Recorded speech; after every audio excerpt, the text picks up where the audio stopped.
কুরবানির ঈদ মানে গরুর হাটের প্রেম, আর আজকে আমরা গিয়েছি সেই প্রেমে পড়তে। গরু কিনতে, হ্যাঁ ভাই, গরু কিনতে গিয়েছি, বিয়ে করতে না। তবুও পছন্দ অপছন্দ, বাজেট, আলোচনা সব এক্কেবারে অ্যারেঞ্জ ম্যারেজ টাইপ। হাটে ঢুকেই মনে হলো, হায়রে গরুর গ্যালারি। কেউ 10 লাখ চাই, কেউ বলে ভাই গরুতে প্রোটিন কম কিন্তু ডাল ভালো খায়। গরু দেখতেছি একটা চেয়ে আরেকটা ডান্স করে, কেউ লেজ নাচায়, কেউ চোখে তাকায়, মনে হইতেছে যেন মিস ইউনিভার্সের অডিশন দিতেছে।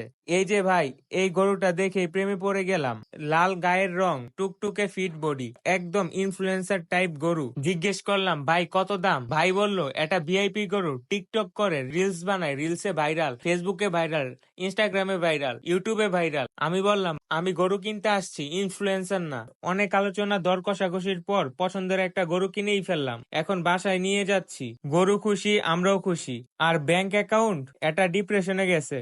ভাই ঈদের আগে গরু কিনতে গেলে মাথা ঠান্ডা রাখতে হয়, পকেট গরম রাখতে হয়, আর অবশ্যই সাথে লাইফ অফ ইএইচপিএল এর মতো পাগলা বন্ধু রাখতে হয়। না হলে দর কষাকষিতে গরু না নিজেই বিক্রি হইয়া যাইবা। আজকের জন্য এতটুকুই। দেখা হচ্ছে তোমাদের সাথে ঈদের নতুন স্পেশাল ভিডিওতে। আল্লাহ হাফেজ গাইজ।